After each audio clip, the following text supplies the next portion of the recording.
In today's video, we're going to look at two key things when you're filming your church services. That's location and camera angles.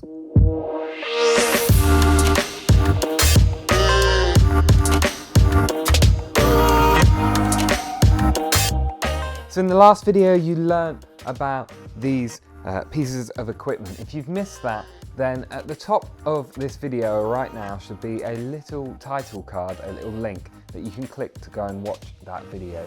There's also a link in the description below, but we've got the equipment now. Now we're shooting. What do we do? How do we do it?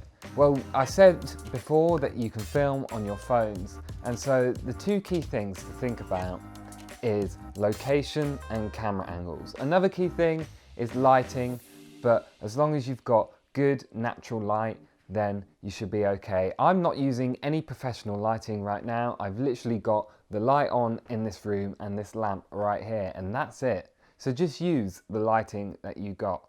But location is a key thing.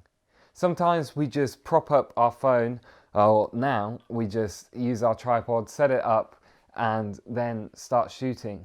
But you really need to think about location, because whatever is behind you, whatever's going on in the background or even in front of you, is what draws people. People's eyes will be taken off you and onto other things, such as posters on the wall, or photos of family, or weird things. Even when you've got your bookcase behind you.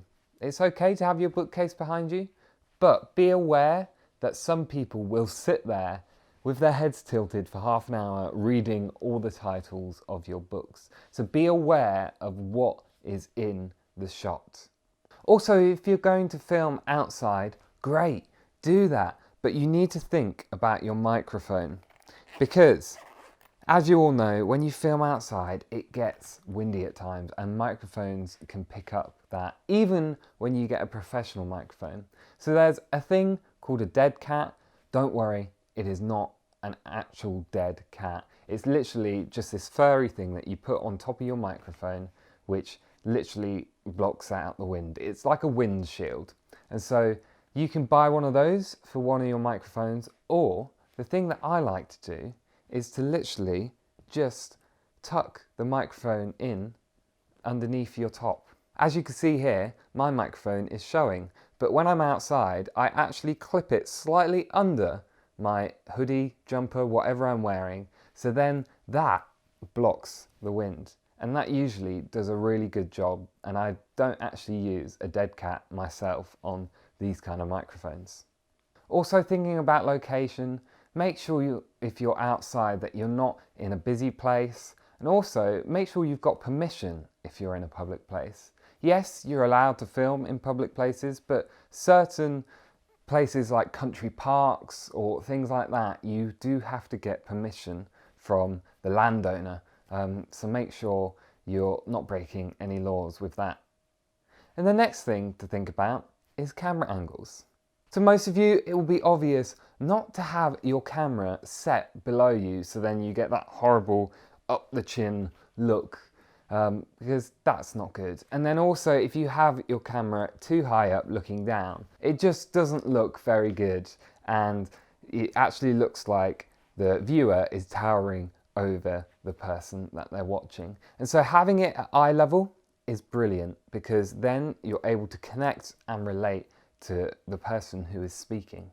Another thing I like to do with church services is if I'm filming, say, a Bible passage or something, and I want the words on the screen, sometimes I would put the words below me, as you'd see most of the time, but other times I like to have the passage next to me, to my left or to my right.